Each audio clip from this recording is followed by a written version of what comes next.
Hello, diplomacy folks. I am Foggy, and these are some tips and tricks for how I manually adjudicate diplomacy games more quickly and easily.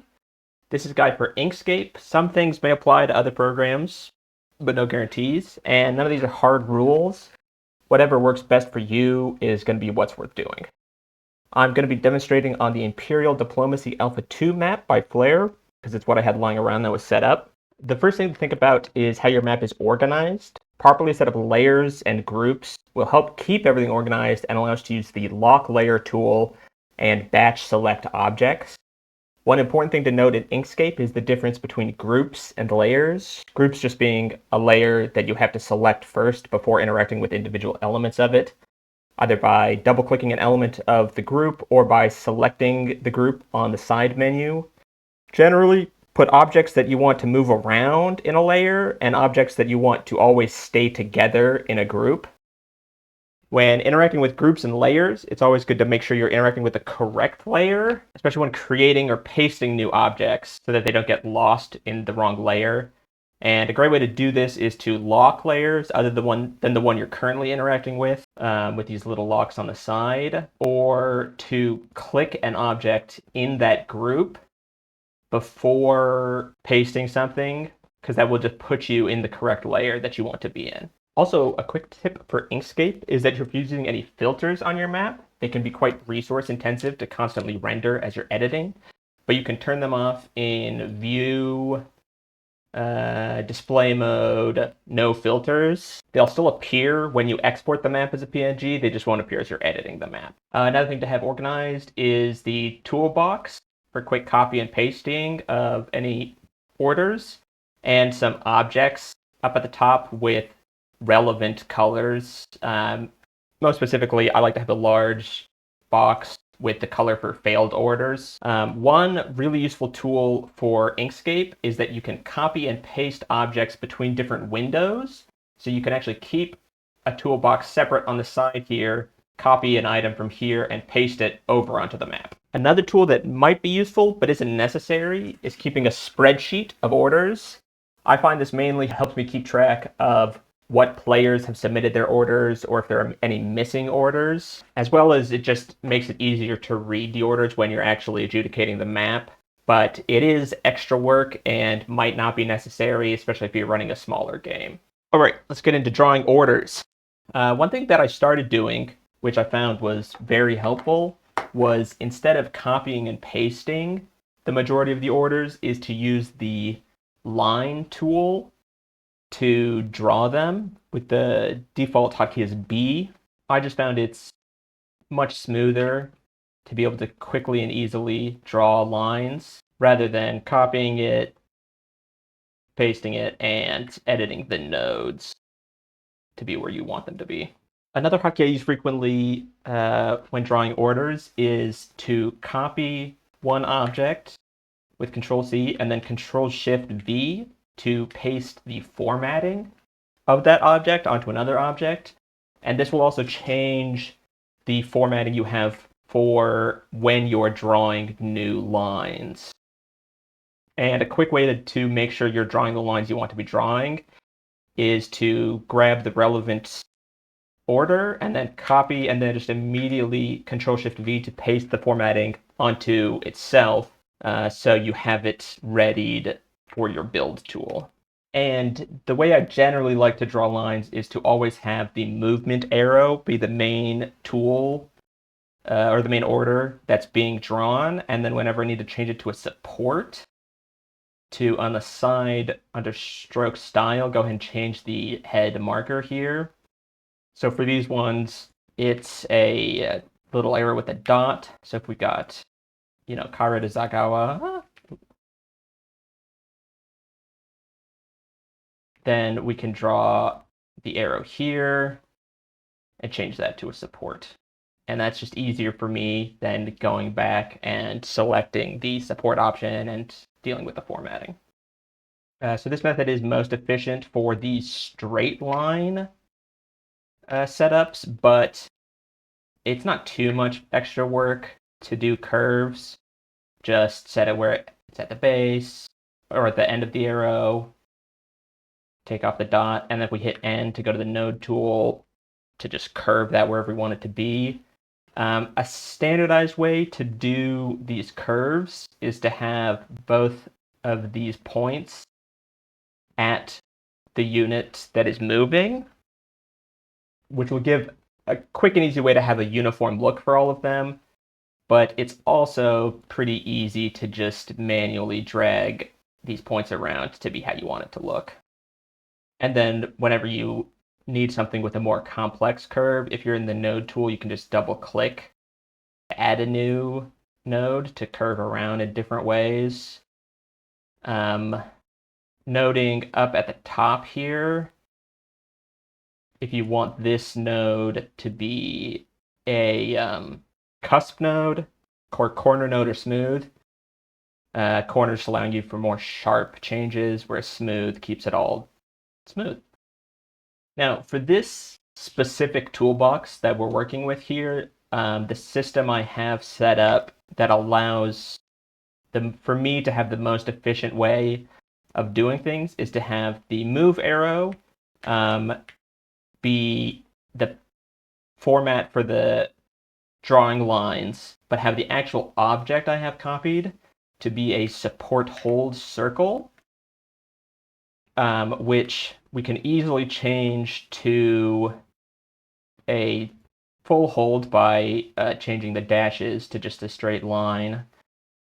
And this allows us to have most of the main orders easily queued up without having to go back and copy and paste, which I found really slows down the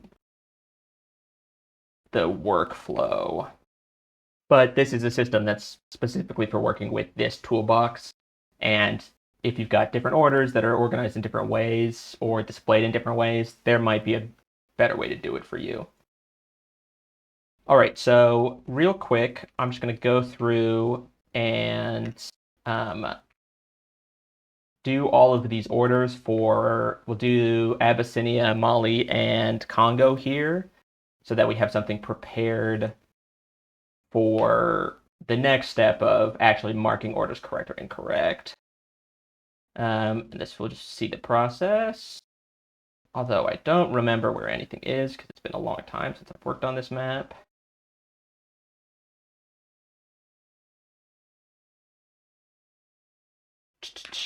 And since, like, when I drew that arrow, it was missing the head because of changing things around, just quickly add the head on. Although I'm not sure that's the correct one. And you just grab it and, yeah, quick Command-Shift-V to make sure it's set up correctly. And then when we're doing supports, make sure we're drawing the move that's being supported first. Add the support. And I like to group these in fives, just makes it easier to make sure you're going through everything. And then another thing I like to do is draw out all of the orders first and then adjust for overlapping. For example, when these arrows are going straight through other units or other orders.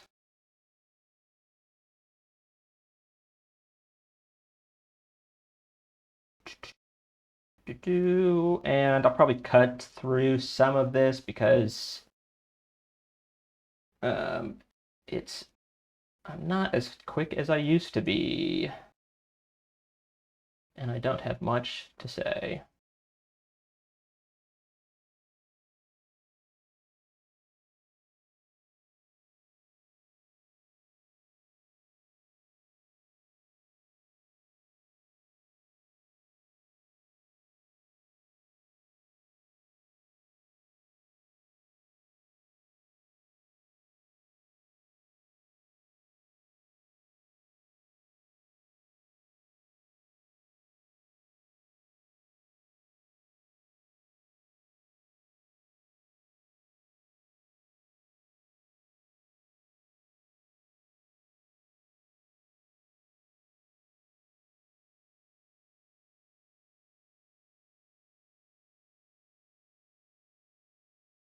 So now that we have all of these orders drawn, we can go ahead and tidy these up a little bit because just make it easier to draw, curve these orders around.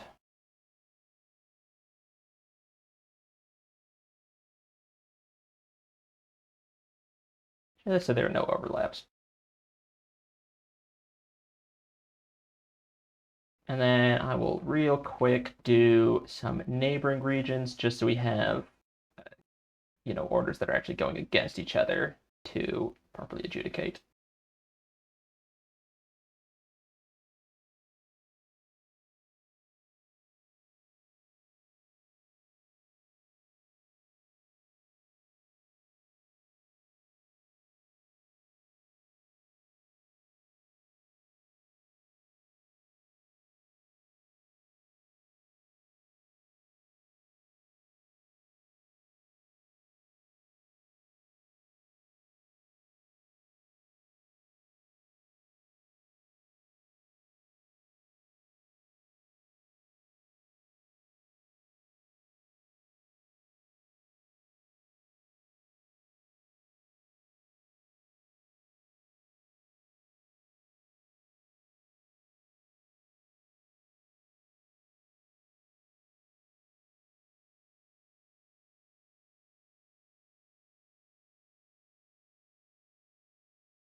And I'll go ahead and skip over all these orders to the side because we're just going to focus on this area to adjudicate.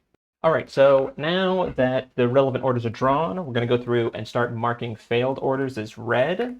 A great way to do this is to shift-click to grab sort of grouped orders as mark them all at the same time. For example, we've got a bounce here, and we're just going to hit D to bring up the dropper tool and shift-click because we're changing the stroke color, not the fill color. And so that's why I like to have the box up at the top because it's very easy to just grab, but usually also do a lot of just dropping off of other failed orders.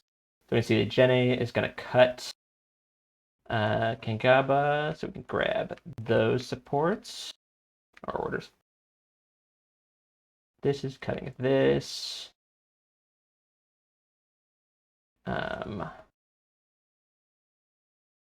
That's also going to fail. Mark all of those.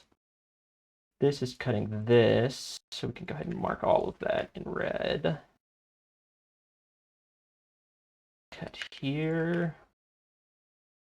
And now none of these are being cut, so we can do the math on this. We've got 1 support, 2 attacks, so that's going to go ahead and fail. And since that's moving, that's going to move, that moves, that moves. Got none of these are being cut, so that is all going to happen. That moves, that's all fine. That moves, and that moves as well. And these are all going to move because we haven't done any of those orders down there. And that's the general process for going through and figuring out what orders actually succeed and fail. I don't yet have a system to methodically do this because I find it's just faster to kind of come over the map and do it as you see it. So there might be a better way to do it to make sure you don't miss anything. But so the next step in this would be after we've marked all relevant orders as red is to export. A great method for organizing things is when you're exporting to export it once as a PNG for you to send out to all your players, and a second time as an SVG just for yourself, so that if you need to make any edits to the map, you have everything set up exactly how it was, and you can go back and change it very quick, export a new PNG. and a solvent. And then when doing this, I'd like to add a number at the beginning of the phase name, and then just increment it by 1 every time you do it, so that way you can organize in your file manager, just organize them all by name, and they'll show up in the proper order. So then now that we have those maps exported, it's time to work on retreat options. I usually like to set up the retreat options first. We're going to go in, we're going to swap to a new layer.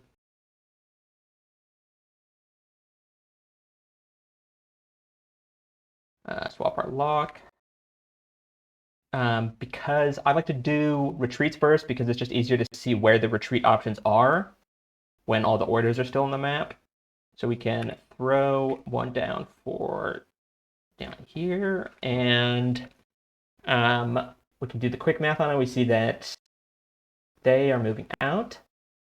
Every other province surrounding them is all filled. That's their only retreat option. And we could go ahead and move the unit there as well, so there's space for the new unit. And then we've also got one here.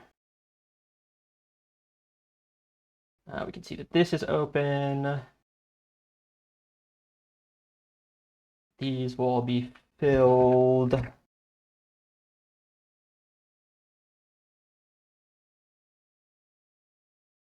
So it should be just that. And we can go ahead and move the unit again. And then after looking around, we see those are the only units that are being dislodged. So we can hide those retreat arrows and move back into our orders as we get ready to clean this up and start moving units. And so this is where making sure everything's in the proper layer is good, because we can lock everything down except for the orders, and we can just right click this, go to select same, and we're going to select the same stroke color. So it just grabs everything with that shade of red and just delete all of the failed orders because nobody's moving. And then we can also right click, select same object type to grab all of the circles and support holds. Just get rid of all of those. And what we're left with are movement arrows and support lines. I don't have a way to batch select the support lines yet with how the system is doing. There might be a way that I haven't figured out yet, but the system was good enough when I was doing it. And then just have those all unlocked. And a great tool that I found very useful is to bind your delete key to something very quick and easy. I like to have it with a mouse button.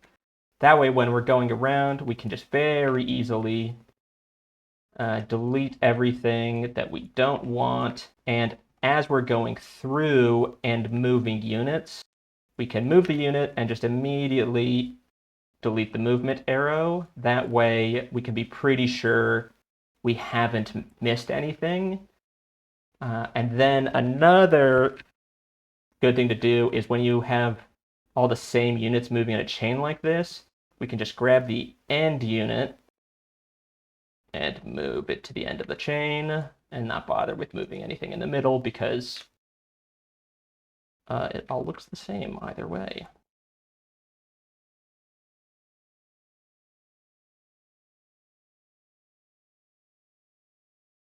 And I definitely found this method to be very helpful, especially on a large map like this. Pretty much every phase after I would go through and move all of the units around, I would open up this orders layer of whatever I was using, and there would be some arrow on the map somewhere that I had missed and not moved the unit for. And so this is great because we know once all the units have been moved, this layer should be completely empty. And then we can just go ahead and unhide our retreat arrows. So those are prepped in advance. And this is now ready to, again, export PNG, export an SVG, and it's all good. And the only thing this system is really missing is a way for me to remember to update these side things on the board. Never, ever remembered to update this when I was adjudicating.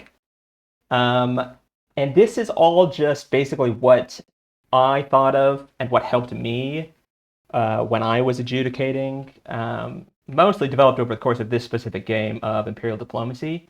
So I'm sure there's some other great tips out there. Hopefully, I'll be able to write this up into a written guide to make it easier to add in other information to. But we'll see about that. I hope this had some useful information for you. And let me know if there's anything that you came up with that would be good to add to this, because it would be great to have a more comprehensive guide for efficient ways to do this instead of just everybody having to learn it for themselves. Thanks for watching.